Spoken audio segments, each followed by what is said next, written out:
Welcome to the Jungian Anthology Podcast, analytical psychology seminars from the C.G. Jung Institute of Chicago. Today we have an extra-long seminar, Walking the Way of Individuation with Ken James, Ph.D.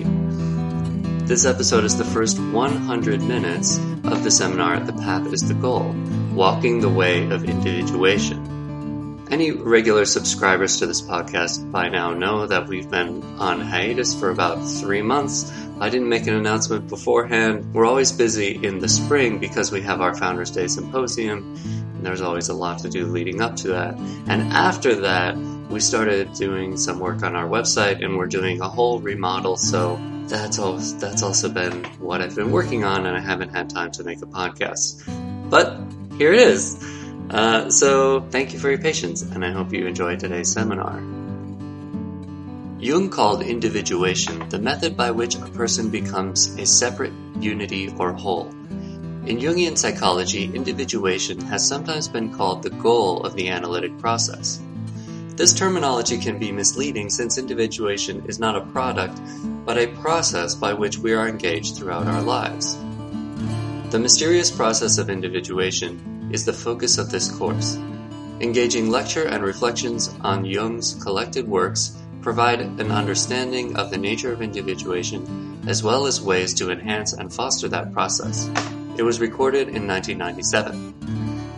Ken James, Ph.D., is Director of Student Services at the Laboratory School, University of Chicago. His areas of expertise include dream work and psychoanalysis, archetypal dimensions of analytic practice, divination and synchronicity, hypnosis as a therapeutic medium, and eye movement desensitization and reprocessing. He has done postdoctoral work in music therapy and theology, and uses these disciplines to inform his work as a Jungian analyst. For more information about him, visit soulworkcenter.org. We also have links to the complete series in the show notes as well as to other seminars by Ken James. And now here's the lecture.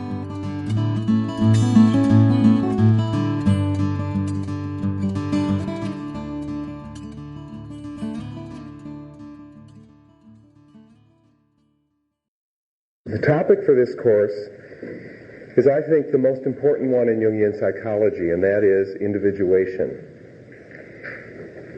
Virtually every other school of psychology, especially depth psychology, that has given rise to a form of treatment has done so from the perspective of pathology, that there has to be a pathological situation or state that the person who is coming for the psychological work wants to be relieved of. And a test as to whether or not the given method of treatment works is whether or not the person's symptoms are relieved. Jung completely erased that perspective. I won't even say that he changed it, he just obliterated it. Because for Jung, doing psychological work had to do with becoming whole. It didn't have to do with ameliorating symptoms. In fact, for Jungians, what is called in other schools of psychology a symptom is considered to be a message that needs to be decoded, much as a dream or a slip of the tongue or a projection needs to be decoded. And this is very important because whereas other schools of psychotherapy and analysis seek to cure, Jungian psychology teaches us that we have to understand. And the goal is not cure. The goal is to become who we are, undivided. And the term that Jung used to explain this is individuation. And in that term lies the secret of understanding Jungian psychology. If we write it down just as a word, individuation, it sounds like a nice sort of jargony term. This is what we're seeking. But Jung was very clear that what his psychology was attempting to do was to help people to become individuals, and that we actually are individuals. And we have to work to bring all of the parts together. So that individuation is the process by which we come to the point where we recognize our divided state and then seek to ameliorate that situation. Jung never taught, and there is no orthodox Jungian teaching, that when you finish a course of psychotherapy or working on yourself for a finite amount of time, that you are then an individual and you're done. Jung wasn't even altogether clear that the process stopped with what we call death. The fact is, individuation is a process, and what we can hope to do is engage in that process in a meaningful and deep way. Hence we have the title of the course, The Path is the Goal, Walking the Way of Individuation. It isn't something that we want to achieve. When people come to see me in analysis, a fairly sensible question at the beginning is, how long will this take? And I always get them. Because my answer is, well, if you're lucky, all your life. And they kind of look like, oh God, he wants to put a wing on the house. And then I explain to them, but you're not always going to be seeing me or necessarily anybody all your life. But what we want to do is start a process by which you can engage in your life through the method of seeking meaning. And that process ought to continue all your life, and that's how we become individuals. That's the path of individuation. So tonight's topic is the concept of individuation and how it's related to the structure and dynamics of the psyche. Now this is a level 1 course, but as I look around the room, there are people of all kinds of different backgrounds. So I would hope that we would all help one another, because when we have people of different in different positions of understanding, some of the work that we're doing might seem elementary, and for other people it might seem a little bit too rapid. I want you to be sure that you can feel free to ask if I say something that's unclear, or if you know something that might help amplify something that I'm saying from your own studies of Jung. Please feel free to share it with the group, because that way we can form a group and maybe participate together in our own individuation. One of the dangers about being a human being is that we have the illusion of being unified. I have a single body, so far as my sensory organs can tell me.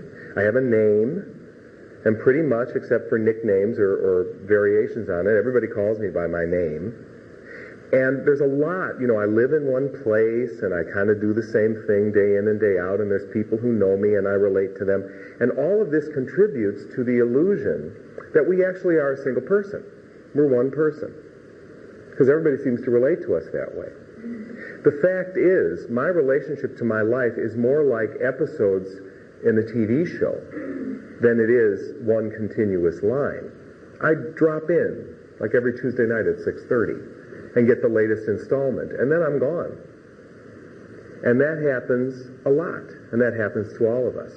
And in fact, we are quite satisfied imagining that we are only one person, an individual, when actually we're a lot of things, all rolled into one. Now, here again, this is really a rah-rah Jung course, so you're going to have to get used to it. A lot of other schools of psychology would look at this as something very dangerous, and they would call it splitting. And they would say, this is a very risky thing to be admitting, because you're admitting that in fact you're multiple. There's all kinds of things in you running around. And this is precisely what Jung would say, that in fact we are. And the reason we are isn't because somehow we failed, but it is constitutive to the structure and dynamics of psyche as experienced. Now when we start out and we're born, we are completely congruent with, enclosed in, whatever word you want to use, with something called the self. And that self with a big S. I have to be careful how I say that. The big S self, not the big some other word, S-E, big S self. And the self completely, there are jokes occasionally, and it is a test, Whoever laughs. Okay. The self is never referred to in Jungian theory as myself or yourself or herself or him. It's always the self. And at the level of the self, all of us are connected. This is a particularly controversial aspect of Jung's theory, but it's there. And the existence of the self in the human personality is, like individuation, a constitutive and distinctive difference between Jungian psychology and any other school of psychology. And it's considered by some schools of psychology to be an embarrassment that Jung would be so bold as to say this. Because, God forbid, this gets us into the realm of mysticism and spirituality. And of course, we all know, if we're good Freudians, that that's simply a sublimation and has no reality. Jung did not believe that, however. Now, in the process of living, the infant, this is a state of infancy now, so I'll use green. In the process of being an infant, once we are born, all of the needs that were taken care of even before we knew we had needs, when we were in the womb, now become something of a problem, don't they? Because I feel hunger. I feel temperature change. I hear noises unbuffered by fluid and the body of my mother. All of these things create a situation on the infant that lead to a certain level of stress. And the infant is brought to the point of de-integration.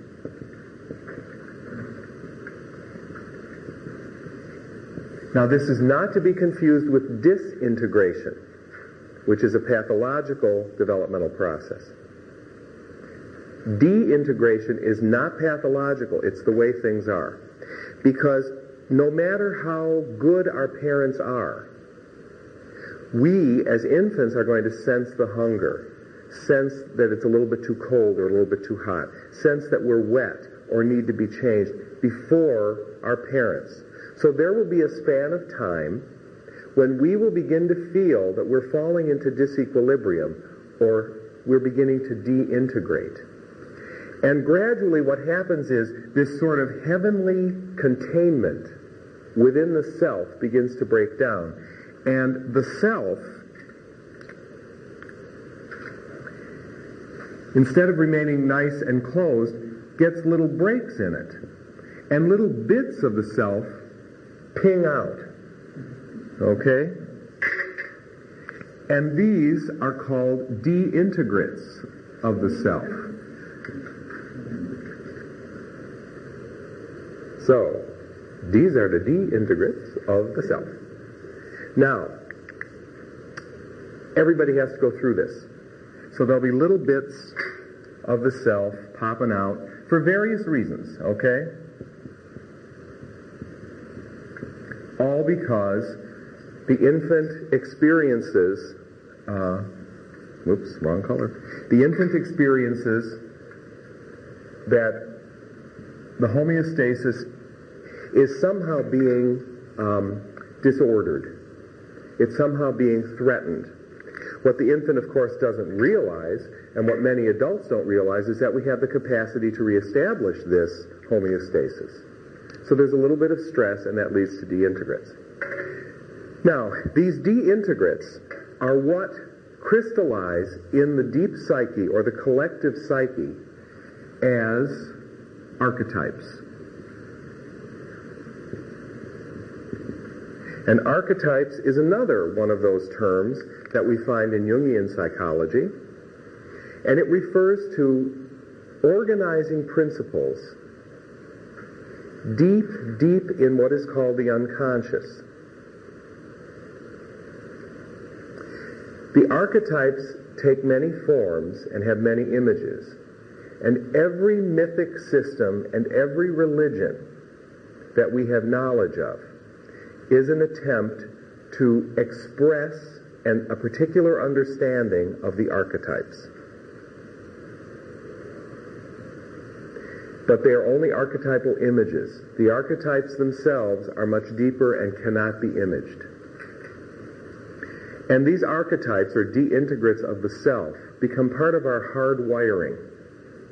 And what they do is they allow us to organize the world in a certain way that is more or less congruent with the way everybody organizes the world. I say more or less because obviously this is a dynamic process, and the deintegrates are not necessarily going to be identical from person to person. Now, some of these deintegrates, some of these archetypes have names, like the Great Mother.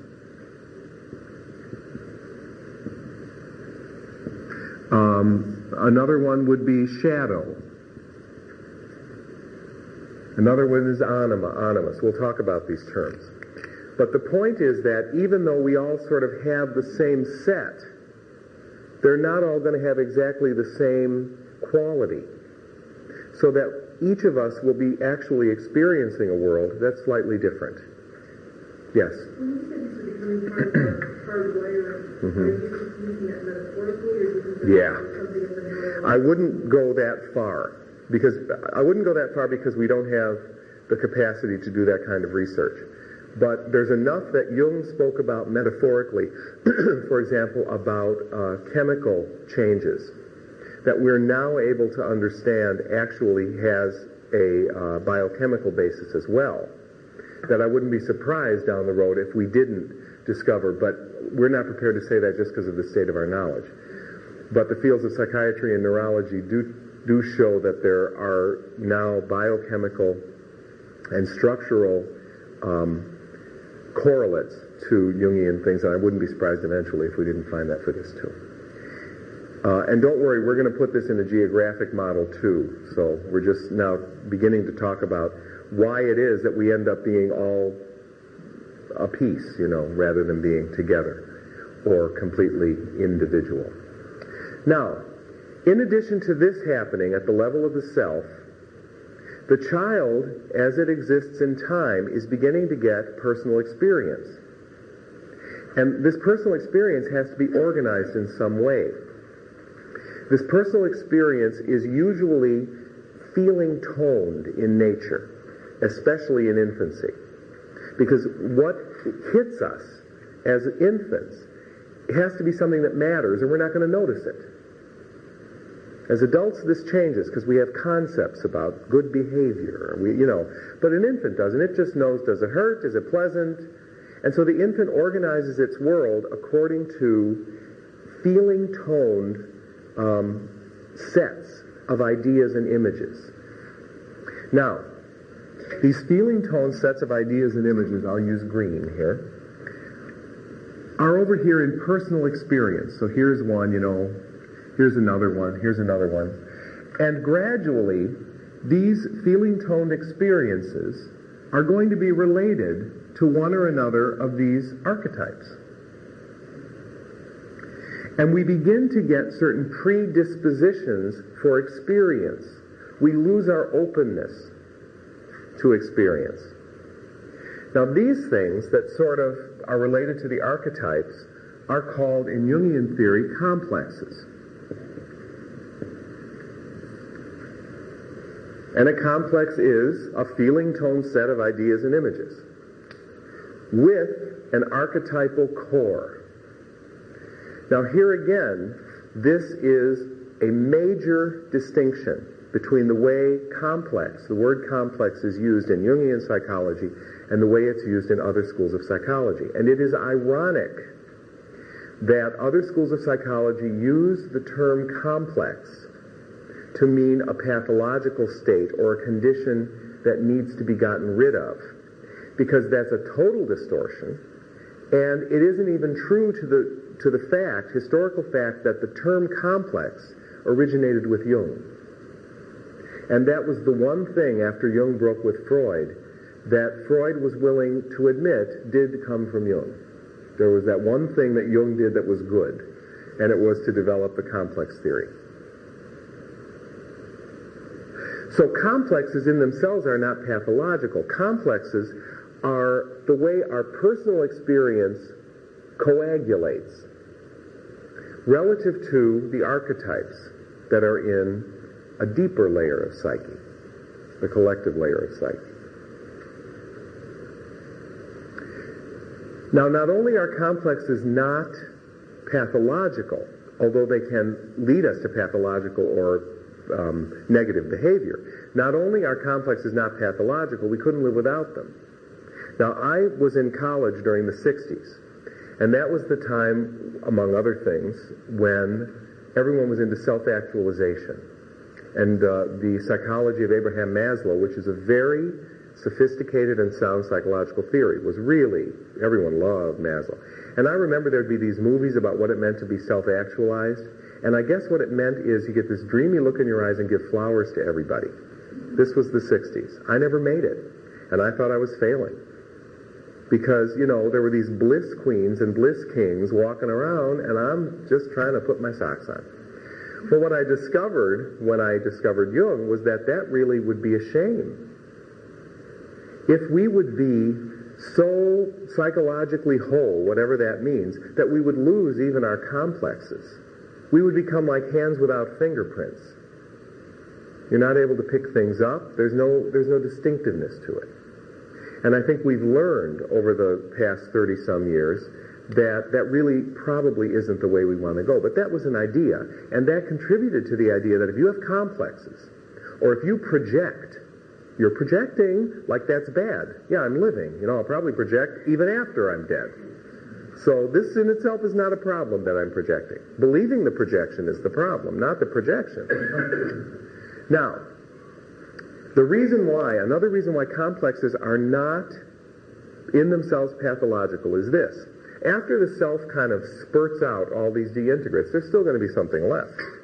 So there will be the self. We still have the big S self, which is the organizing principle of psyche. And there's a very important complex that forms out here that is the outpicturing of the deep self. And that complex is called the ego, which is the Latin word for I. The ego is the complex of consciousness. Whenever I say I know something, it's the ego talking.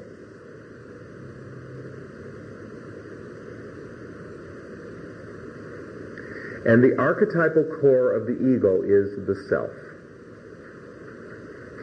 Now, early development exists so that as the self deintegrates and as complexes are formed, one major complex gains ascendancy over all the others, and that is the ego. And the first phase of life, from birth to about the age of 3 or 4, is all about the birth and strengthening of the ego complex. Yes? Is the ego the same as the personality? That's a good question. The ego is an aspect of the personality, but there are other parts of psyche that contribute to the personality. And Jung wasn't clear just exactly where the personality was. At sometimes he felt the personality was a complex of all of the complexes, including the ego, so it would be a combination of what you're consciously aware of and what you're unconscious of. Other times he equated it with the ego. Other times he equated it with only part of the ego, depending on what he was talking about.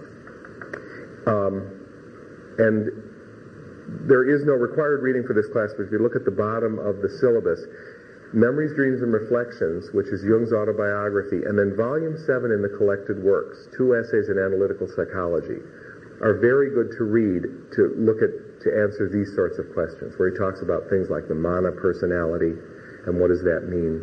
Because the concept of personality differs in Jungian theory from other theories.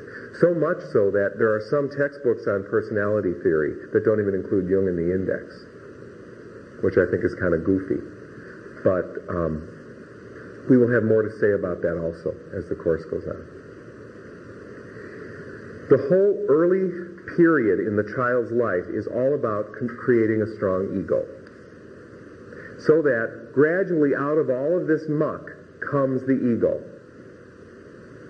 And Generally, when that begins to make itself known, that's when the child becomes more and more difficult. And of course, then that never stops. Because then you grow up, and it makes childhood look like a dream. All right. So, we've gotten to the point where we have the ego. Now something very interesting happens, because the ego, because it is such an efficient tool for the exploration of what we call the outer world or reality, a situation develops like this. All of this stuff is forgotten, and we imagine that we are the ego. That's all there is. And this is the state of behaviorism.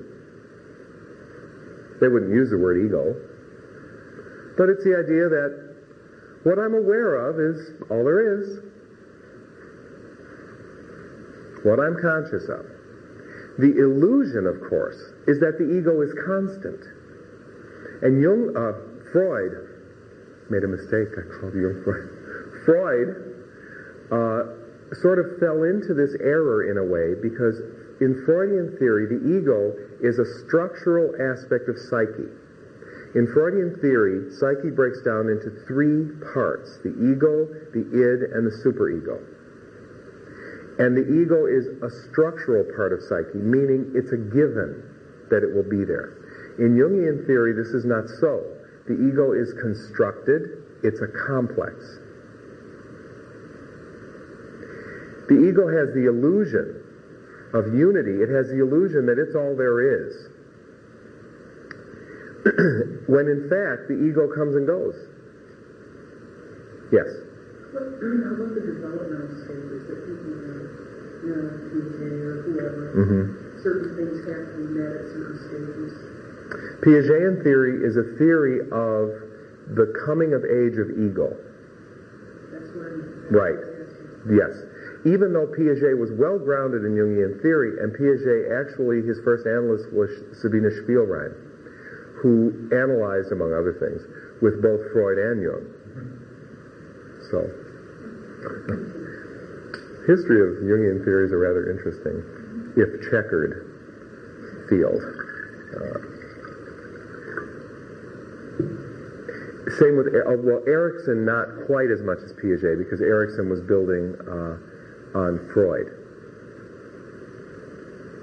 And in those theories, Piaget not so much, but Erikson certainly, there's a talk of strengthening of the ego and so on and so forth. But the idea of the ego as being a structural given in psyche is very much present in those theories. Well, if it looks like a piece of patchwork or another piece of road carving, sometimes you have the surface filled in because you've met your developmental stages. Right. And another time you wouldn't. And that is, in those theories, the translation of what in Jungian psychology we talk about when we say sometimes the ego just is not even there. Right. When we fall into deep unconscious, complex acting out. Yes? The ego is constructed from life experience. Right. The ego is constructed from life experience, which forms a complex that is related to the archetypal core called the self.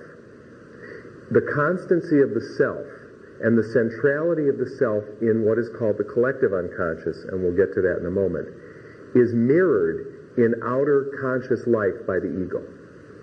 So the ego, what's interesting is the ego derives its being, its integrity, if there is any, from its connection to the archetypal core, which is the self. But at a certain point, and this seems to be developmentally necessary, the ego severs its tie, at least in its own little awareness, from anything but itself. We still plugged in? Say something. All right, are we moving? Great. All right, we're all wired up here. So that the ego develops the illusion of separateness and the illusion of unity. And that's where all hell breaks loose. Because we lose a sense of connection, and in fact, developmentally, we have to. Because what has to happen developmentally is that the ego has got to develop mechanisms by which it comes to know the psyche in a different way. So it's got to develop the illusion that it's separate, because it has to then develop an understanding of its depth through interactions with others. Now, Freudian theory, psychoanalysis, talks about this in terms of what we call object relations. That at a certain point, I leave being bound strictly by my drives and my instincts, and I move into a mode where my relationships to objects, which include other people, becomes an important force in my own development. Now, our relationship to objects in the world are full of what we call either defense mechanisms or problematic situations, because what the ego will do in an attempt to come to understand itself, this is a weird thing, is it will engage in things like projections, displacement.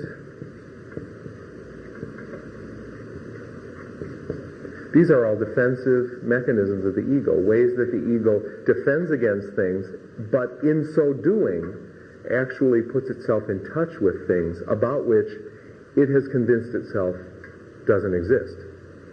So the ego's floating around here thinking, I'm all there is, but you're kind of a nasty person, and I got angry at you, but you're too powerful, so I'll hit you later. That's displacement. The ego also is what witnesses dreams. Now, we dream all the time, even when we're awake, so-called. But the dreams we have at night are pretty constant. They're a physiological phenomenon. But the dreams we bring into waking life are brought there through an aspect of the ego. Because anything we're conscious of has to be about the ego. So dreams are something else that connect with the ego. Parapraxis, which is slips of the tongue, calling your mother-in-law Medea instead of Mary, might be an example of a parapraxis. And there are other mechanisms.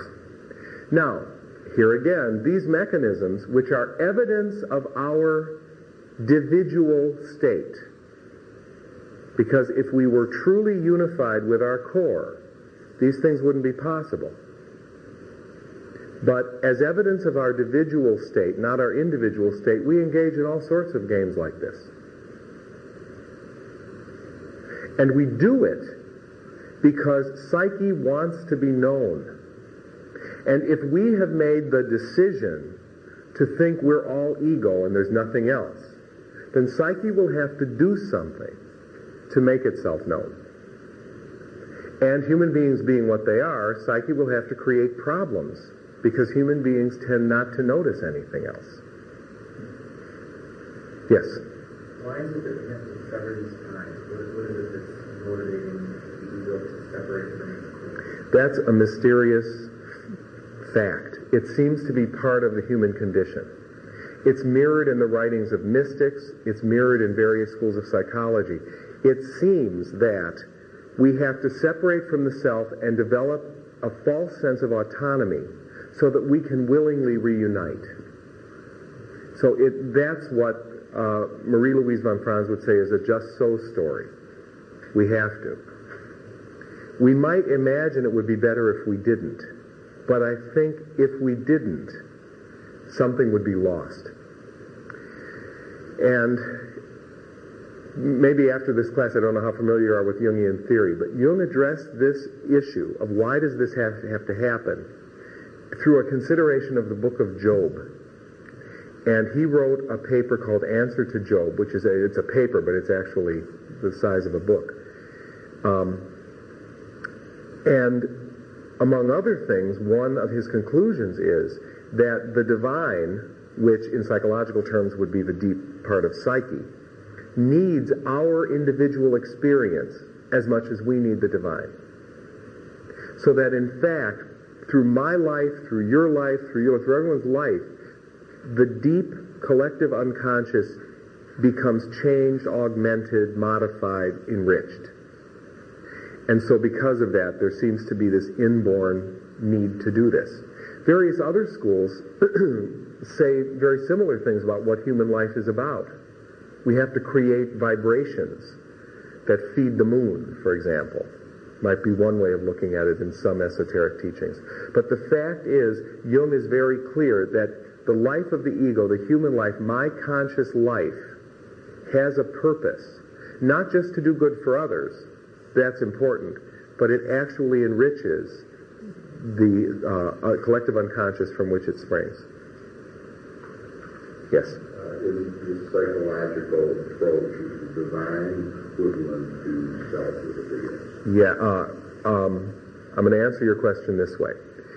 Jung probably believed that the self, capital S self, was what in a religious framework would be called God or the divine. But he was always very clear that he was a psychologist, not a theologian. However, in private interviews, and even interviews that were taped, he does come very close to saying that. And if you substitute God or the divine or the holy or whatever for the self, it's going to be the same thing. Although Jung did have a difficulty with certain concepts of God. He felt, for example, that a concept of God as being all good, all powerful, all knowing, all loving, had, by its very one-sidedness, to give rise to the opposite.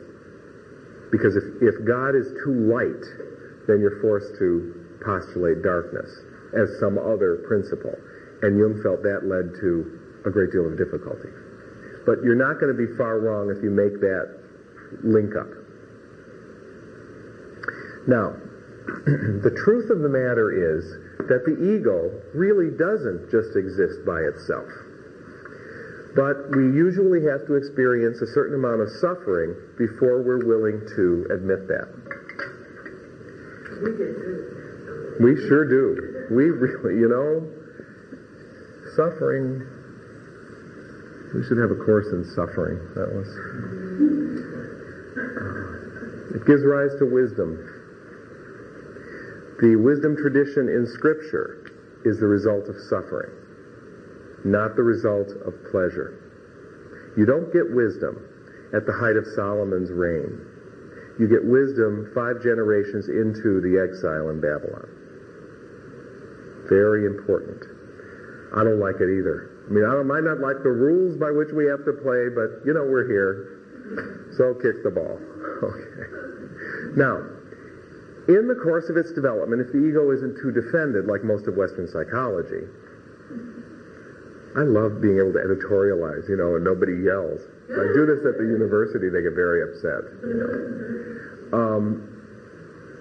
If the ego is willing at a certain point to say, "Ugh, this hurts. Something's not right here. If this is all it's about, I don't know whether this is worth it." Then the ego can develop a vision and an understanding and a relationship with all that it left behind and all that it came from. And what it looks like happens is this. At first, the ego comes face to face with a layer of the psyche that is called the unconscious. And the ego, of course, is the complex of consciousness. And it is a tremendous accomplishment when the complex of consciousness on which we depend for our very existence recognizes, by virtue of the fact that it is conscious, but there are other factors that seem to impinge on it, that there must be something not conscious called the unconscious. When that happened, when that breakthrough occurred in the study of the psyche, that was the beginning of an understanding of the human spirit. And that's where Jung went, that's where Freud went, that's where Adler went, even though obviously as a Jungian I'm speaking from one of those windows. The fact of the existence of the unconscious is the remarkable thing. Because when something as bound as the ego begins to admit the existence of that, we're already 90% on the way to wholeness. So, the ego kind of recognizes there must be some factor, some forces, something going on that I don't have any control over. I don't like it, but there seems to be this thing happening because I always fall into these behavior patterns, or I always get into trouble this way, or I'm married 6 times and I married the same person in 6 different bodies. What is going on here? And when that happens, the ego can begin to develop a relationship that is both enriching and frightening. It's going to be enriching because all of a sudden the ego is going to realize, I'm a lot more than I thought I was. Whew, there's a lot going on in me. But the ego is also going to be frightened because the ego will become relativized. Because all of a sudden, that complex of consciousness that wanted to feel that it ruled the world will have to start admitting, we're not the only ones here. And that's pretty scary. Because almost everybody else that's there is more powerful than the ego.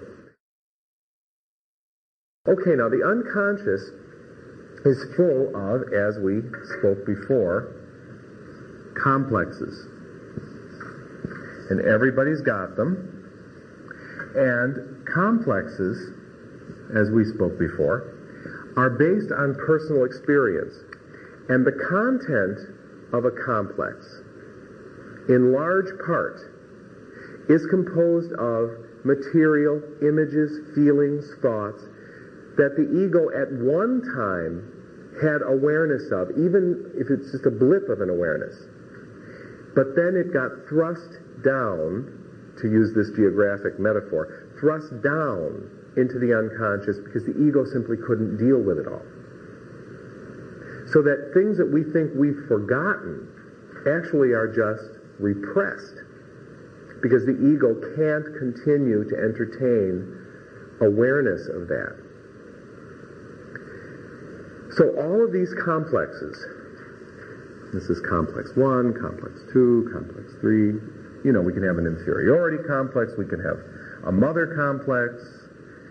I hate to keep coming back to that, but that's the big one, To this day, I think my mother feels I've betrayed all motherhood by becoming an analyst. Because when I mentioned to her that that was what I wanted to be, she said, oh, sure, they teach everybody it's the mother's fault. Which in a way is true, because that is the first relationship, but that wasn't, of course, my motivation. I mean, far from it. But anyway, there's a mother complex, there's a father complex, there would be maybe a grandiose complex, an inferiority complex, or whatever. And these complexes are as individual as our fingerprints. And they're composed in large part, and I repeat that phrase because that's not all that's there, in large part with personal experiences that we repress, suppress, sublimate, reaction formate against, all of those wonderful little defense mechanisms that we all learned about in general psychology. Now, in Freudian theory, in standard psychoanalytic theory, that's all the unconscious is. It's a cesspool of material that the ego couldn't, wouldn't, or didn't deal with, that got pushed down, and that comes up in terms of symptoms. And the goal of therapeutic work or analytic work is to somehow understand the origin of the complexes by going back in the person's history to the time where the complex first was formed. See the complex for what it is, an acknowledgement that the ego wasn't strong enough at that time to deal with primarily the desire to kill one parent and marry the other. Okay? And once you can understand that, then the complex can release its hold and become less of a problem. That's the goal in standard psychoanalytic theory. And it would work if the complex really were only filled with personal experience. But what Jung discovered is that the problems that plague us, the difficulties that plague us, are not just based on material that the ego was aware of, but then pushed into the unconscious. But in fact, there are things in the unconscious about which the ego never was aware. So Jung said, we just can't talk about the unconscious, but the unconscious has to have a couple of levels. So this level, Jung called the personal unconscious. And the personal unconscious is full of complexes.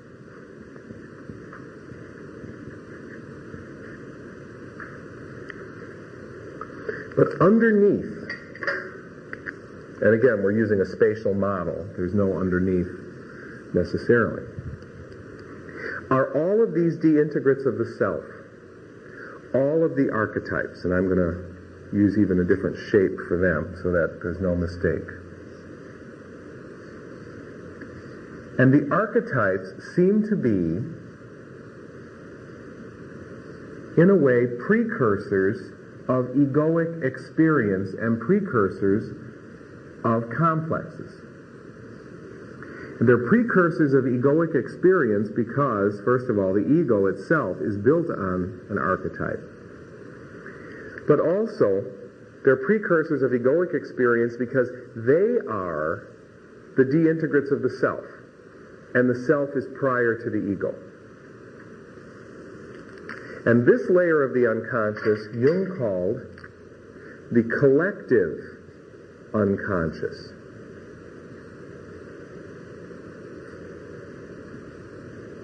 Now, my personal unconscious is, whoops, Jesus. How we doing? Take choreography classes. No, you're fine. I just have to, maybe if I hold it, then I won't trip on it. Whereas the personal unconscious is completely unique in each individual. The collective unconscious is absolutely not. And at the level of the collective unconscious, all of us are connected. It's because of the existence of the collective unconscious that we can have experiences of synchronicity, which is something else that Jung talked about, and we'll talk about a little bit more in detail a little bit later. It's because of the collective unconscious that we can connect with different cultures at all, that we can connect with different periods in history at all. Because at this level, we are connected to all past, all future. In fact, those distinctions have no meaning at this level. Time, space, all of that is a function of the ego, not of the collective unconscious. And at the center of the collective unconscious, really at the center of the personality itself, is the self.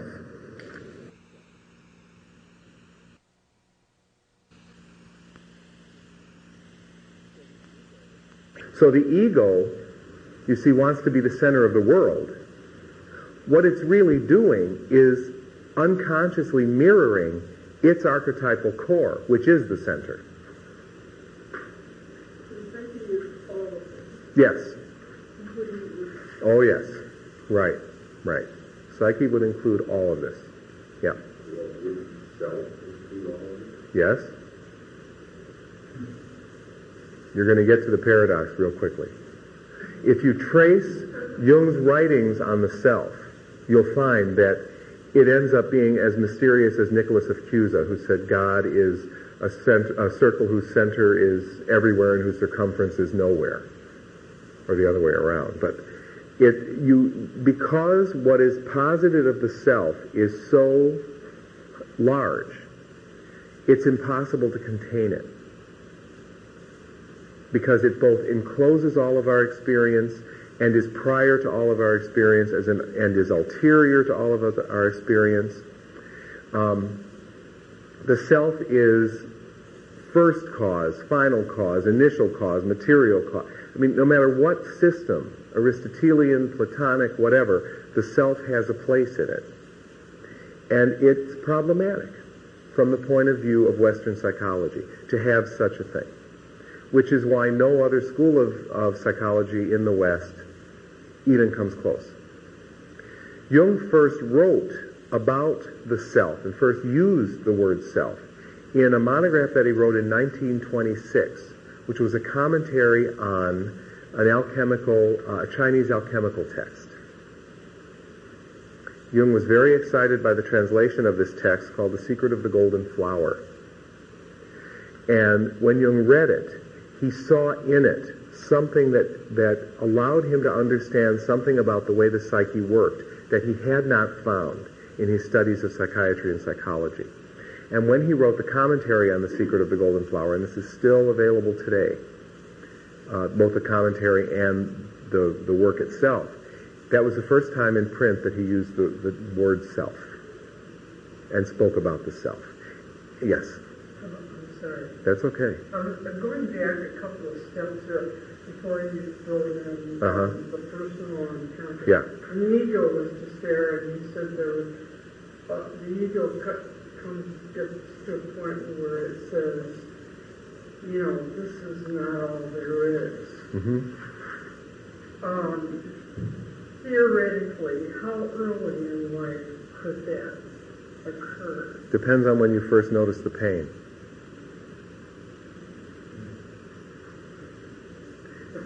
The pain of being isolated, being, in this fantasy of isolation and aloneness. There are some people that never do. But some people could very early. Very early on, absolutely. Absolutely. And that could create a great sense of isolation if they don't know what's going on. Mm-hmm. Mm-hmm. Yep. Yeah. There, and I don't want to make any broad statements, but there has to be something that sustains people who undergo extremely abusive situations early in life. And what sustains them, I believe, and in my work with such people, is the self. So there's some awareness for the ones that survive and thrive later that there's something else. And depending on how hostile or damaging the environment is, that connection may or may not be severed. And why some people become aware of this at some time and others at other times, I don't know. Yeah.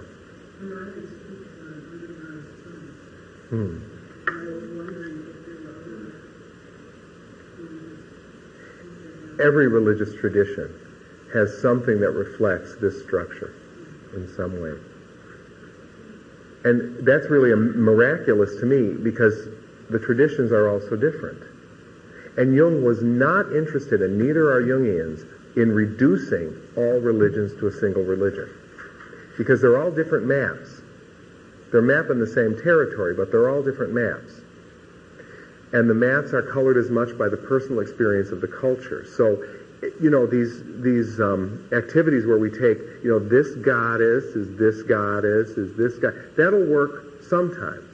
But then there are places where religious traditions can't be synchronized. But you're still mapping the same territory. Right, yes? Yeah, I was curious what the alchemical principles are of the secret of the golden flower. I don't have time, so where could I find? Okay, yeah. I don't know that there's been time in the history of analyzing that text, but there's an excellent translation of the text published by Shambhala that was translated by the Clearys, you know them? Thomas and some other Cleary. They're Orientalists who have translated many Oriental texts. And they're so prolific that I wanted to think they were like 80. And recently I saw a picture. And I want to ask them, do you have your ID and does your mother know you're out? So they must be brilliant people. But they have a translation of The Secret of the Golden Flower, Shambhala Press. They should have it in the bookstore. And then Jung's commentary is in the collected works. And I would advise, if you want to read The Secret of the Golden Flower, to get the Cleary translation. Because the other translation is by either Wilbur or Baines, I can't remember. But it's an excellent translation for its time. but, our understanding has moved and it's a little ponderous. But it's about circulation of the light, and, there's pictures in there. It's, especially if you've studied any kind of mystical tradition from the West, you're going to be interested to see how resonant it is with those traditions. So here's the situation. We have all of this stuff going on. And the ego begins to say, what is this? Why? Ow. This hurts. Why does this have to be like that? And the ego begins walking the path of individuation. Now, walking the path of individuation has nothing to do with erasing all of this and going back to a state where there's just ego. Neither does it have anything to do with erasing ego and just having a situation where it's only self. There are religious traditions that could go both ways. But that's not what Jung teaches. Jungian psychology is interested in awareness, understanding, and the development of meaning. Not about erasing anything.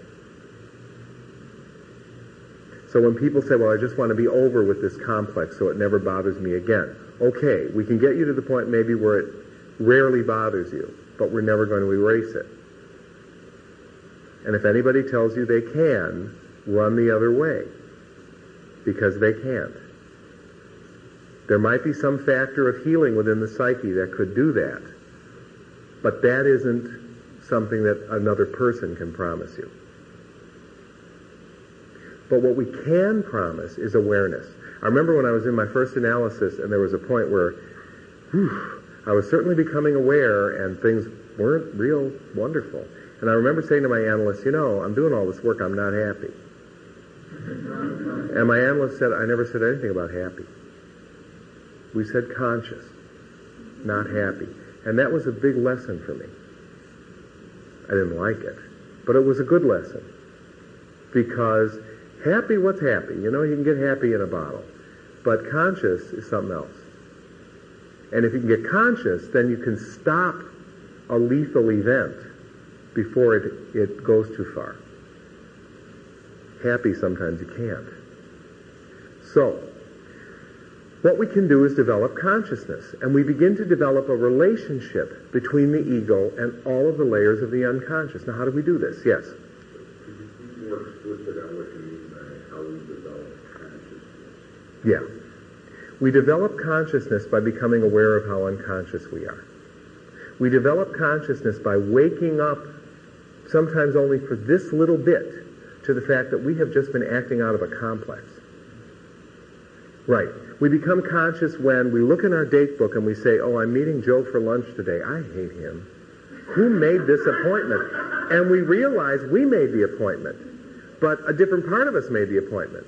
It's just that now another part of us has to fulfill the appointment. And we don't want to do that. So, we reach the point where we want to start becoming conscious. We want to start moving along the pathway of individuation. So why don't we take a break? All right, now, the question is, how do we begin to walk the path of individuation? How do we begin to pull all of this together? Well, there are a couple of directions that we go. One is backwards, the other is inwards. And it involves the ego willingly developing a relationship to the products of the unconscious rather than trying to shun them. So that the ego develops a relationship to dreams, the ego develops a relationship to daydreams, all of the things that we're taught as good little girls and boys to ignore or not to trust. It develops a relationship to, as I said before, parapraxis, to projection, to displacement, to any type of somatizing. I'll explain what each of these means. To synchronicity. And all of these go toward relativizing the ego. This is a term that Jung used.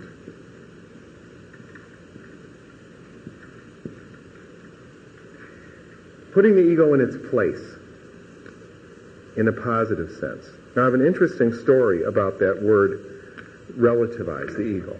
I was writing a little paper for this discussion group that I belong to on an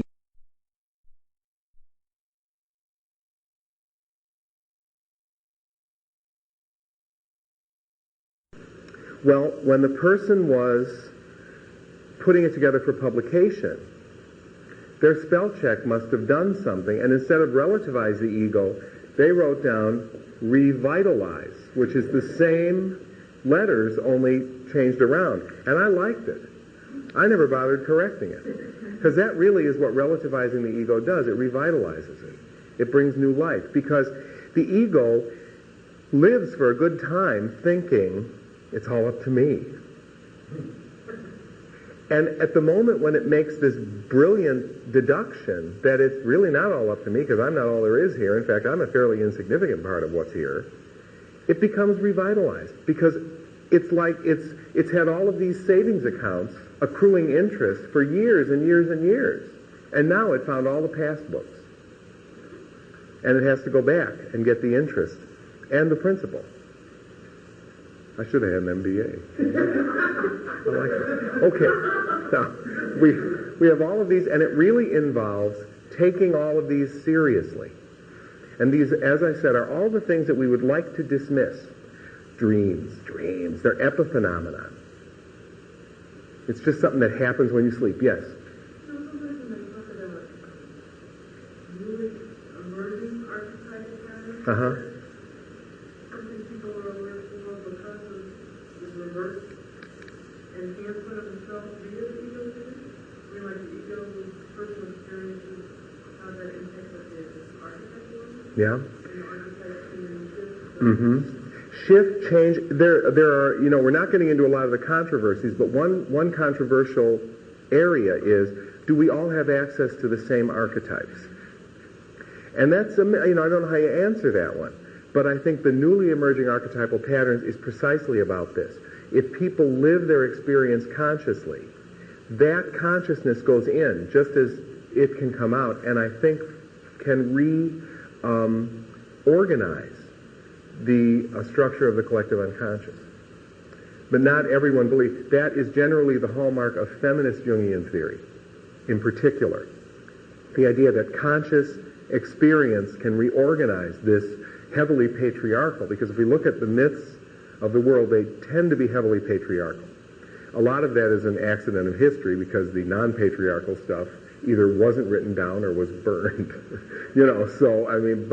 But that, there are some people that would go that way. Daydreams are something else that, it's just a daydream, my mind's wandering. Well, in order to reconnect, let's follow that daydream. Why are you having that daydream now? Just when I started talking about your aunt. Isn't it interesting? I talk about her and you start having a daydream about your old Ford. Wonder if there's a connection. Jungians are just crazy enough to think there might be. Parapraxis, slip of the tongue. It's a big one. Let's pay attention to that. I didn't really mean to call you by my brother's name, but you did. What does that mean? Projection. Projection is, there's always like one or two things in every field.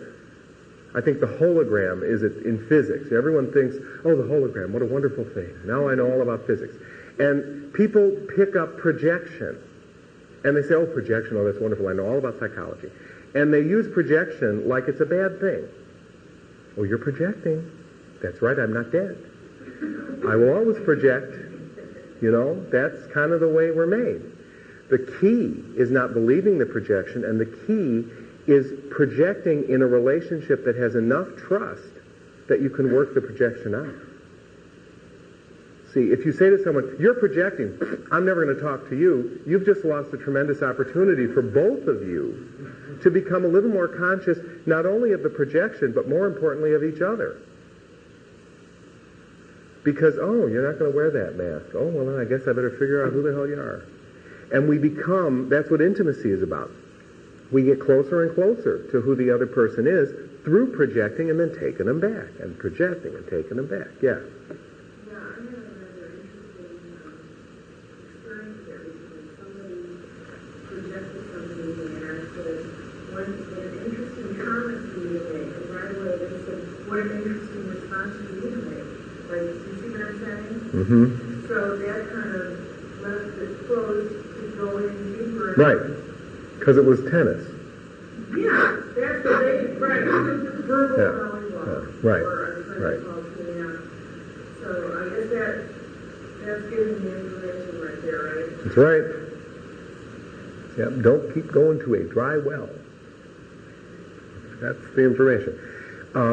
But projection also is useful because what we project is going to be connected to complex material, and that's going to get us access to the collective unconscious as well. Displacement we talked about, I get angry at somebody, but they're too powerful, I can't really express it to them, so I go home and I kick the television set. That would be an example of displacement. Somatizing is when we put the unconscious material in our body and we develop an illness or we develop a pain. Now, I do not believe that we create every illness, because I don't know that we're that powerful. And I think that there's a tendency in some New Age materials to blame people for having an illness. I mean, SH happens, huh? It's not always that I'm doing something. However, everything that does happen, I feel, can disclose meaning to us. And that's a little bit different. So that's where somatizing is important. If, I don't know, I'm trying to think. I have a knee, my right knee, it's a mess. I was just in Mexico a few days ago. We were going up the steps at the Guadalupe Shrine, Steps, it's a mountain. By the time you get up there, you can't talk. No wonder you're speechless. It's not spiritual. Who can breathe, But it was interesting, and my knee started bugging me. And I tried to get some meaning out of it. I didn't, because I was too busy trying to survive and not have a heart attack. But there's got to be something there for me, I could... Oh, is that how you do it? I wonder, because then they have people that, crawl up. That's their penance. Yeah, I know. I don't know. I think I worked off a few years in purgatory just doing that. I don't know what I would do if I... But somatizing, so I could, even though I might not want to say, I've caused this to be, I can get some meaning out of it maybe. At times when it hurts, I might go in and ask myself, what is this? What might be going on? What images come up? We'll talk about that when we do active imagination. And then synchronicity is a big one. That's where coincidences happen, and they have meaning, but you're not quite sure what it is, but there's something in this moment that we just can't explain away as coincidence, one of those things, we can't explain it. There's something in the moment that is conveying meaning to us. There's a book out called The Celestine Prophecy. Maybe some of you have read it. A group of Jungians who wouldn't have read it. But what I think is interesting about that book is there's nothing in it I think that's new, but it's taken everything by storm, because I think it gives some voice to it. I don't think it's a particularly well-written book, but it says things I think people need to hear, and I think that's the importance of that book. And a big thing that it hits, of course, is synchronicity. The idea that in the moment there is something that we have to discern. And by becoming sensitive to that, we wake up in the moment and become able to take from the moment much more than we would if we just sort of breezed through as though the moment didn't matter. Okay, now what do we do with all this stuff? Well, what happens is the ego becomes aware of these things, and it begins to ask, okay, what is giving rise to these things? And the ego begins first to investigate the complexes. Or another way to say it is, what part of you is giving you that dream? What part of you is making you make that slip of the tongue? What part of you is giving you that body symptom? And we begin to ask by going first back in our history to try to discover, when have you ever felt that way before? You had a dream where you were meeting somebody and you were afraid to meet them, but you knew you had to, Have you ever had that feeling before? What was that like? And we begin to go back into history and do what Jung called a reductive analysis. And this is very Freudian. Let's seek the cause in our own lifetime of these complexes. What set them up? Why are you afraid of snakes? Why don't you like being in small, dark rooms? Why do you insist on second-guessing yourself every time you know you're right? All of those kind of troublesome things. Let's go back. And sometimes this work can be very painful, surprisingly so, because you have a dream that you think means nothing. And then somebody says, well, just kind of tell me what it was like in that dream when you walked into that white room. Boom. And you get flooded with affect and a memory that you never really knew that you had before, but the dream was an entry into it. That aspect of any kind of inner work connects us to the complexes for the goal of understanding them, getting meaning, and making it less likely that the complex will take over and cause you to act out of something other than your conscious ego, which happens all the time anyway. I mean, don't anybody ever think that you will ever get to the point where this won't be a problem. But what happens is you begin to make hay on it faster. But then, I wish that, after so many years, then you wouldn't have to. But the complexes are there. But what happens, you see, is the complexes, when they become powerful, the ego's here going, hello, I'm the ego, how you doing? But the ego does things. It gets hungry, it gets tired, it wants to do other things, it gets distracted. And the complex starts, someone's over there that reminds me of my Aunt Lucy, and I know what she used to do to me. And the ego gets punched out of the way, and for a while the complex takes over. It's kind of like, negative channeling. Da, da, da, da, da, da, da, and it gets you in trouble. And then the complex spent, goes back, and the ego goes, hi, why is everyone angry? What did I do? You misunderstand me. And what the ego doesn't realize is it's been out. And somebody else walked in and talked through their mouth. And the complexes do this because the ego's weak. But as the ego begins to admit, boy, there's a lot going on here, I better be very vigilant, then the ego becomes less likely to be out so long. So the ego might get caught. You might get caught in a complex. You might go, you did what? Wait, okay, look. I'm really angry. I know it's probably not just about this, okay, but I just can't talk about it. So what happens is you fall into complex, but the ego comes back and can make reparations sooner. Now, you're not going to come back and go, aha, I know. But you'll begin to realize, something's happening here that's way out of proportion to what really is going on. And I have to take responsibility for it. And that's the beginning of consciousness. Because what you're saying is, yeah, I'm not always home, but when I come back and things are messy, I come back earlier and start cleaning sooner. And then things don't have to fall into disarray quite so quickly.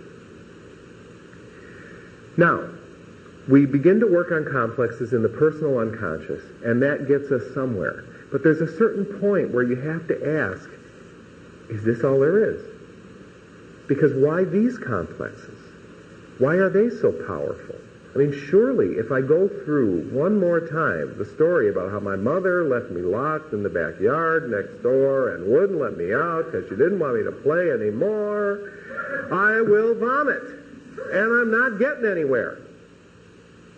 Well, then we have to look at what lies beneath that at the level of the myth, at the level of the collective unconscious. So this is where, remember I said first we work in one direction going back, and then we work another direction going deep.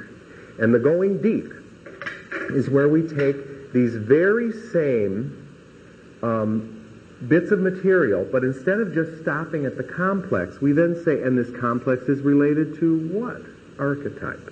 And this complex is related to what? And we begin to develop an understanding of how, and sometimes a couple of complexes can be related to the same, but we begin to develop an understanding of the archetypal ground of our suffering.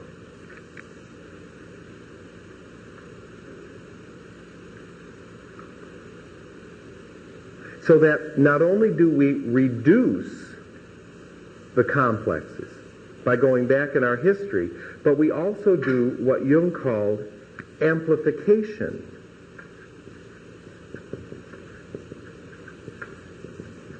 And amplification is where we take an experience, a memory, a complex discharge, and we try to find a mythological, religious, archetypal, collective mirror for that experience.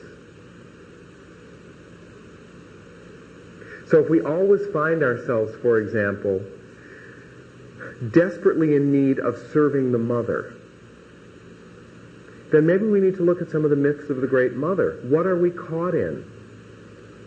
How much like Hera was my mother that I have to propitiate her lest I be castrated or turned into stone or a tree or a bush or a flower or all the other things that Hera managed to do. If I'm extremely egocentric to the point of being narcissistic, what about the myth of Narcissus? And what about the relationships that Narcissus had, or non-relationships with other people? And how do I reproduce that in my life, if that's my operative archetypal ground? Or if my archetypal ground is Achilles and I'm enraged constantly, what does the myth of Achilles tell me? If I read the Iliad, can I get some insight into how I'm trapped? Can I get some insight into how I can break free? That's the goal of amplification. That's the purpose of art for people who want to take funding away. It's because we're not human fully if we can't connect with that level. It won't happen. It can't.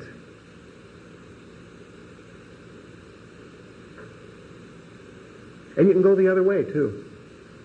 You could say, if I want to change my life, I'm going to read some myths. I'm going to see if there's not another way I can live. That's the foundation of any religion, isn't it? We go back to our stories, the origin of us. And then I try to embody that origin in how I live and how I relate. So that we can work going this way, too. And disempower the complexes because we find something bigger or something greater or something that will allow our personal memories to accrete in a different way. What if I wasn't always the bad boy? What if I could think of myself as the prodigal son, which means I can come back and I can be loved again? Oh, that can change it. That can change my history. By getting another context from this level, I can rewrite it. Not changing the events, but changing the spin. There was another hand, yeah. I was wondering where the soul fits in. That's a good question. And also, the second part would be, what about the maturity of the soul in terms of its awareness? Yeah. Jung, about the last part, Jung didn't speak directly. But the first part, the question of what is soul and what is spirit in Jung, has been debated, written about. It would appear that soul is the experience of the embodied spirit, which I suppose helps a little on a good day. But I just said it and I thought, yeah, and that means what, James? But you seem satisfied. I'm going to go with it. But this is an area where we get involved in some of the murky aspects of Jung's theory for this reason. Jung was a product of his times, as are we all. And one of the aspects of Jungian theory that is heavily criticized now is the very strong relationships, very strong characterizations that Jung gives to masculine and feminine. That's one of the problems with the theory of the anima and the animus, which we'll also talk about as the class goes on. Jung was very, there's certain qualities that are feminine, certain qualities that are masculine, and we don't believe that anymore.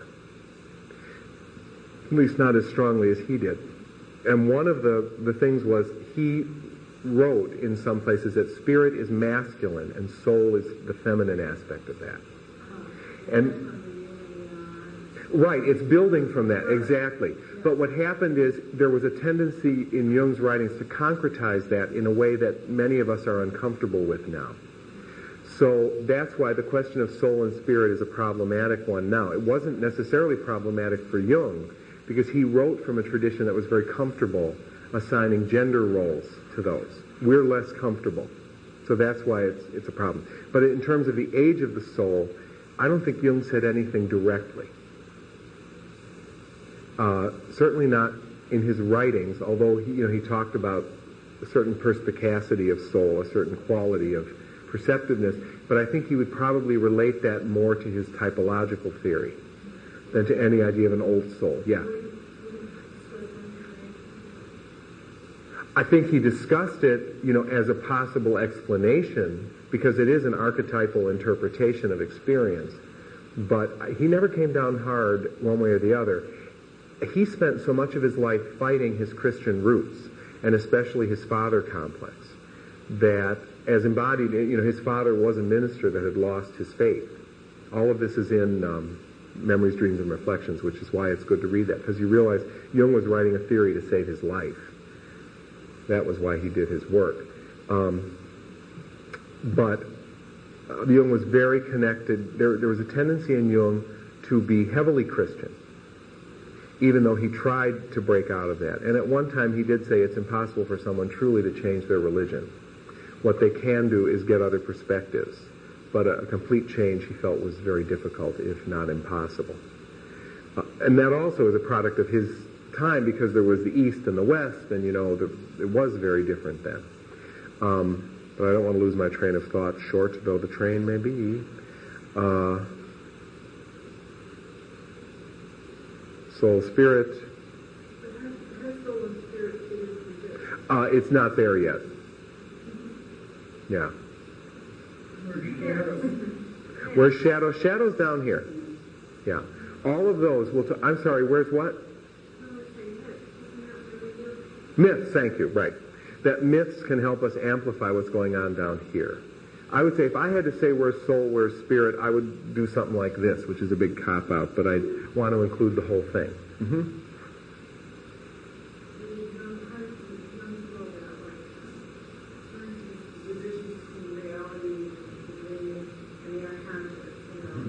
Oh, well. Division? Okay, so he was very Buddhist. Or Buddhists are very Jungian. Right. Yeah. Okay, a complex is feeling comes. But I think when you talk feeling, I think you're talking living in a sensory way. Oh, yeah. Or is it the projection that it is more than one sense? In other words, music, right. The official definition of a complex is a feeling-tone set of ideas and images. So it can be both cognitive, imagistic, right and left brain, all that. And the feeling tone is not so much emotional as it's the quality that binds it. Yeah, it's that quality. Although non-sensate people can have complexes, obviously. You can really, I think you can walk into a pattern of time and family that. That's right. That's very true. You go back, go down to 30 and find your high school. Mm-hmm. That's it. We fall into complex very easily. The key is having an ego strong enough to admit that that's what's happened. That's right. Oh, yeah, right. There is a difference between acting out and enactment. And we talk about that at the third class meeting. But not everything we do that enacts a complex is acting out. Yeah. You used the term a little while ago about awakening. Do you mean by that coming out of a complex? Mm-hmm. Right. These complex... Yes, go ahead. You connected everything except self. Oh, yeah, because we're not done. Oh, sorry. Don't be sorry. Okay. Any other... And what myth might that be? All right. Now, she actually brought us to as we move here toward connecting everything up here, what we're not remembering, because the ego does tend to be a lot bigger, it seems, than the other complexes, is the ego is itself a complex, and it needs to be connected to something. And the ego, in the process of walking the path of individuation, develops a connection to its archetypal core, which is the self. And the goal of doing the work of individuation is the establishment and the maintenance of the ego-self axis.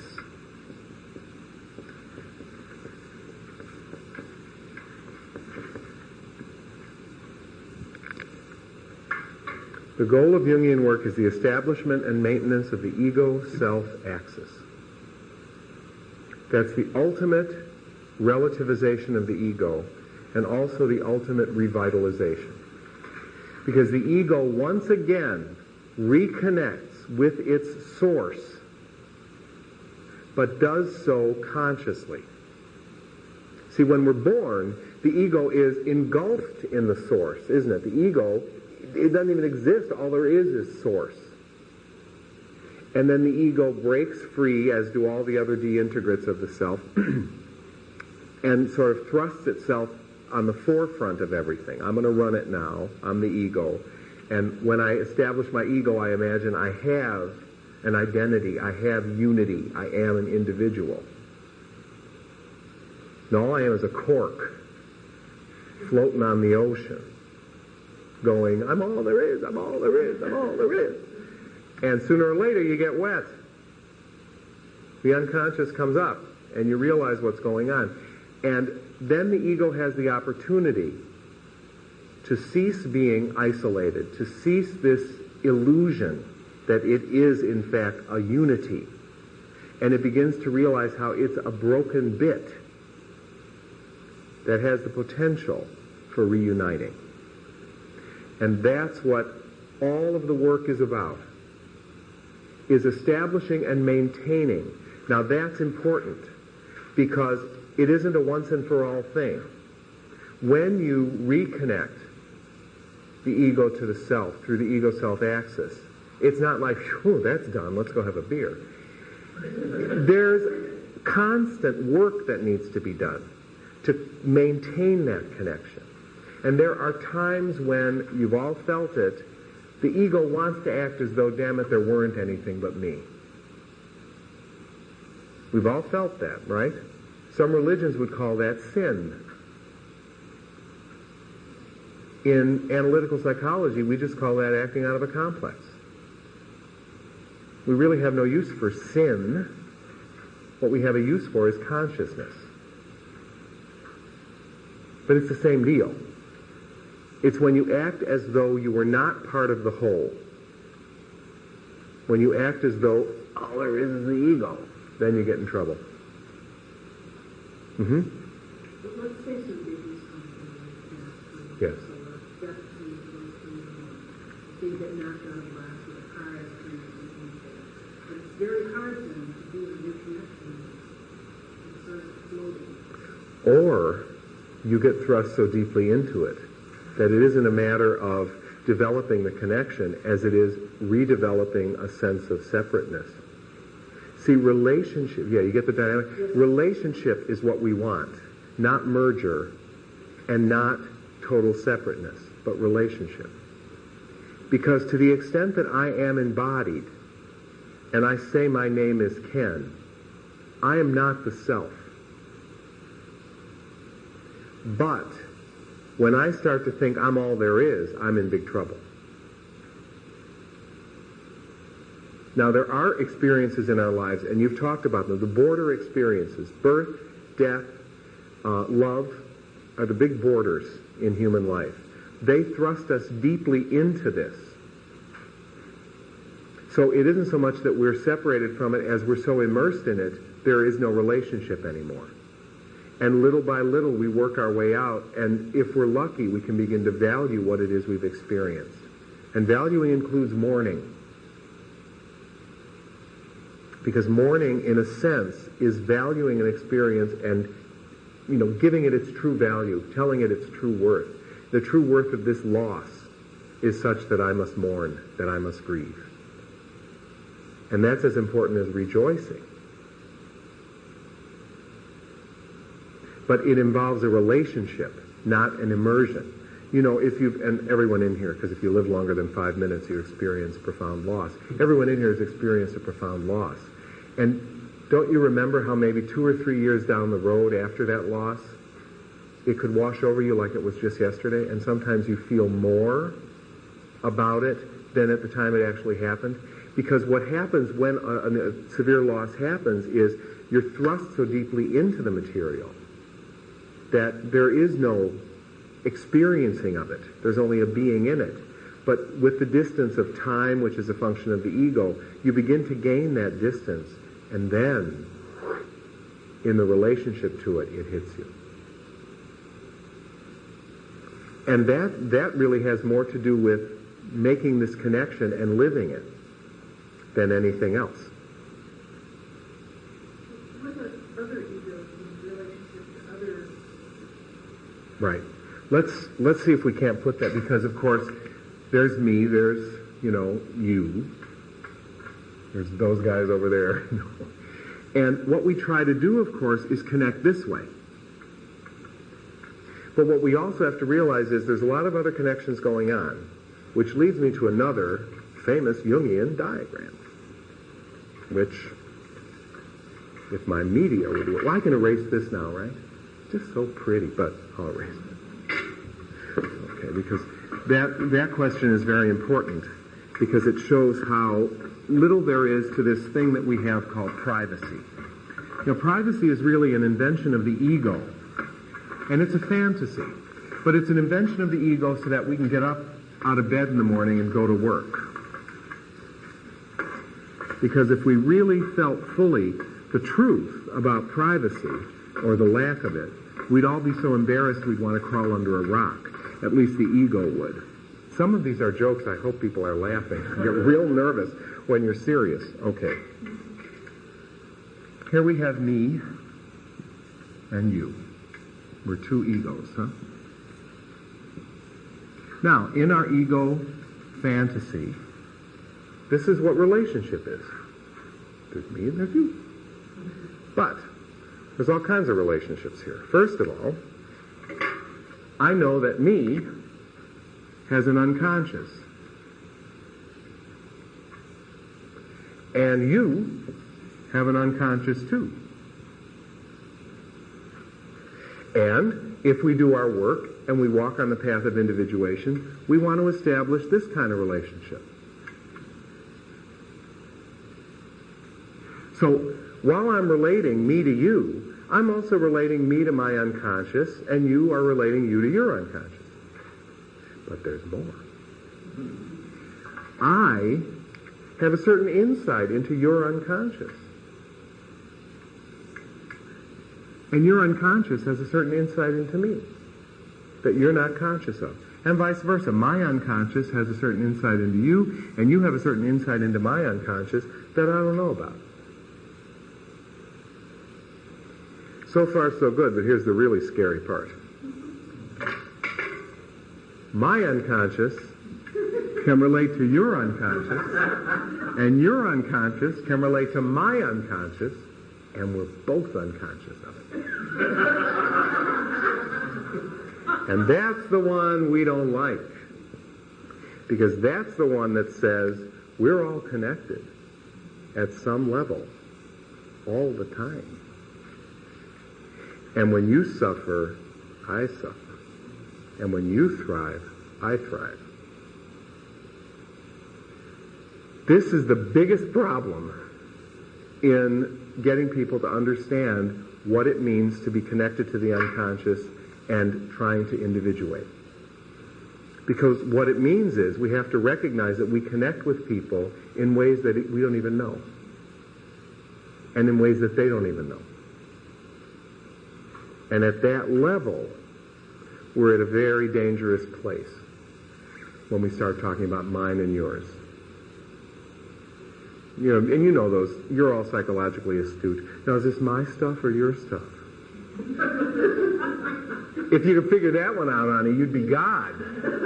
You know, don't even start that. Yes? When I was young, pretty much felt the only way my understanding is to go down and bring up. I'm thinking of all the various forms of meditation across different traditions. We take something as simple as the TM experiment when they went to Washington and everybody lowered the level of crime. Does Jung have other thoughts about clearing the conscious and exactly what clearing is? I don't know that he ever talked about clearing, although he did, especially, I made an allusion earlier to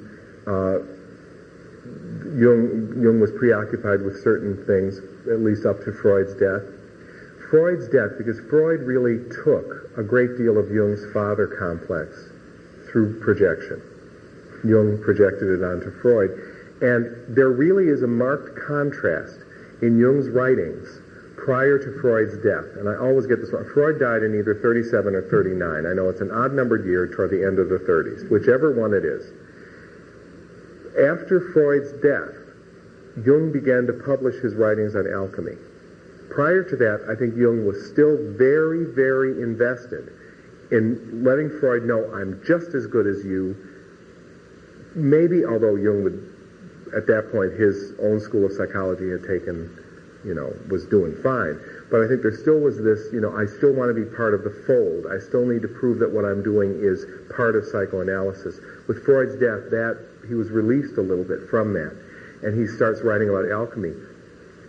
And what he believed about the alchemists was that through projection into the material that they used, they were attempting to, he didn't use the word, but cleanse their souls. They were attempting to make gold from lead, basically, which I think would be the alchemical translation of clearing the soul, or clearing the psyche. So that Jung did talk about that, and talk about the importance of being in the fire. But also, I think this level came in because, in fact, this diagram, Jung developed as a result of his study of a certain set of alchemical plates called the Rosarium Philosophorum, the Rosary of the Philosophers, which were pictures that depicted stages in the archetype, stages in the alchemical work. And Jung saw in these pictures a mirror of what happens in analytic work. And in that article, which is called Psychology of the Unconscious, or Psychology of the Transference, Jung comes up with this diagram as an attempt to understand the dynamics. So for him, this connection was part of the fact that when you work alchemically, you really are at the mercy of the material. And there's things going on at that level that we're completely unaware of, we the alchemists. And sometimes it's a botched job and you have to go back and do it again. And that would be more at this level, I think. Which also gets back to your issue about, there's a whole non-human realm that we have to respect because it has life too. And it has the rules that it plays by. Yes? Well, how much people like happily, they're working with these fantasy guys like Conan and they're trying to self-emulate. The sorcerers who are going through and getting the whole thing. Right. Some people holding their below while other people. Right. Do you think that's part of what these questions are working? I think that all of these are different mythic translations of the same truth, yeah. And I want to emphasize, I don't mean that in a reductive way. I think that it is important that we select a mythic structure to follow. Jung was very clear about this. He did it in terms of religion. But he felt that if people could re-embrace or embrace anew a religious tradition that was meaningful for them, the work of individuation went along much more smoothly. Because religious traditions give us containers that we otherwise are forced to make ourselves.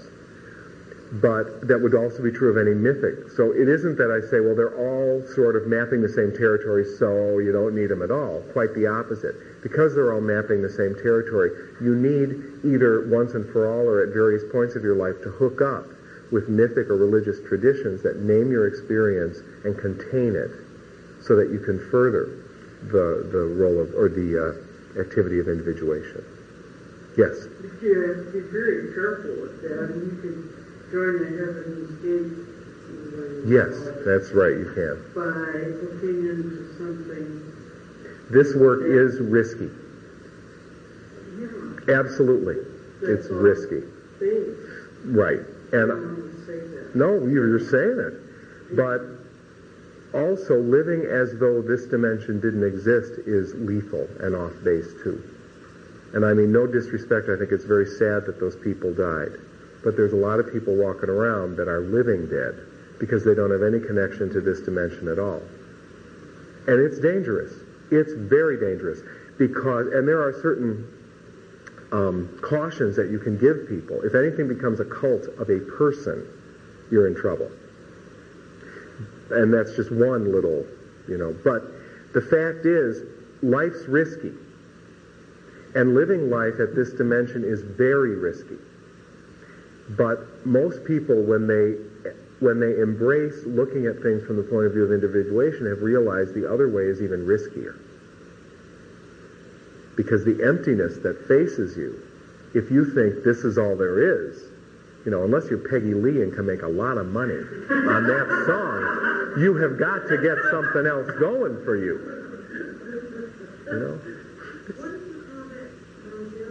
The Rosarium Philosophorum, it just means Rosary of the Philosophers.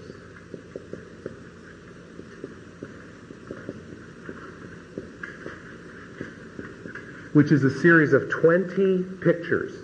See, in the Middle Ages, although the alchemists were very learned and could read, they had helpers who couldn't, because not everybody was literate. And so a lot of the secrets were recorded in the form of pictures. And the Rosarium is a series of 20 pictures that outlines the alchemical work of transformation. And Jung took the... Yeah, it is. Well, it is, but that's what it is, right? Because that's what lead into gold is about. Yeah. But the Rosarium, Jung took the first 10 pictures plus an 11th one from the second set of 10 and used them to explain stages in analytic work. And this diagram first came out of Jung's attempt to explain what happens in the transference, which is just a special example of projection.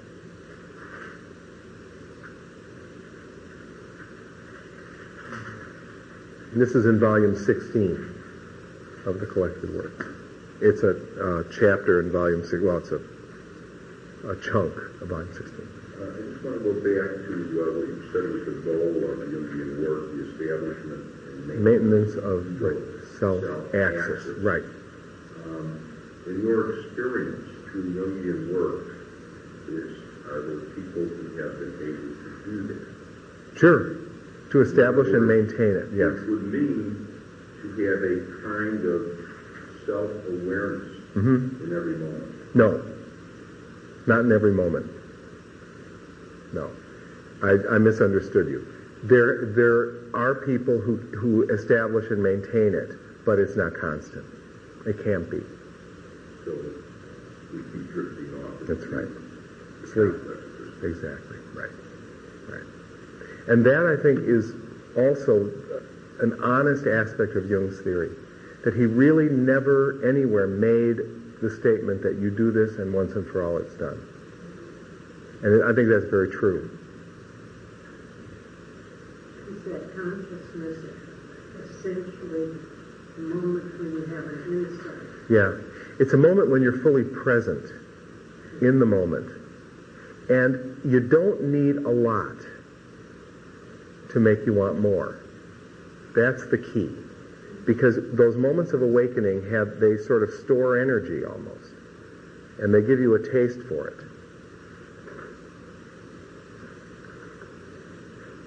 Can I ask another question? Yes, and then that will be the last one because then we'll have to close out. If sin is not sin but a complex, how does Jung or this school of psychology deal with the concept of evil? That's a very important question, and that gets into, when we talk about dreams, we're going to look more fully at the landscape of the collective unconscious, because there are certain invariants. No one has ever fully mapped the archetypes, but there are certain invariants in psyche.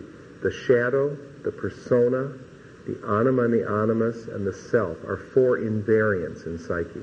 And the question of evil is connected with the question of the shadow, which is composed of all of those qualities of being that, although I could embody them, I have chosen not to, make wrong, and then tend to project on someone else. And then I usually have to fight that person because I can't bear the existence of those so-called evil elements. But then there's another layer that is ontic evil, that goes beneath the layer of the shadow. Right. And that's been a problematic in Jungian theory. Ontic evil. Evil just in itself. Not ontic, O-N-T-I-C. It's like primal evil. Right. And that's more problematic in Jungian theory. But there have been some studies on that we can talk about. Okay, let's call it a night. I'll see you next week, same time.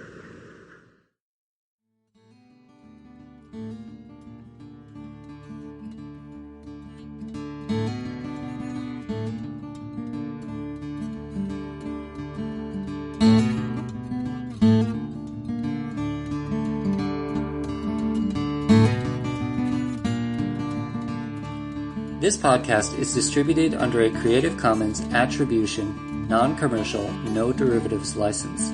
Share it all you like as long as you maintain the attribution to the speaker, but please do not change it or sell it. If you like this episode, tell your friends about us or leave us a review on iTunes. For more information about classes, training programs, videos, audio, this podcast, or to find a Jungian analyst near you, visit our website, www.jungchicago.org.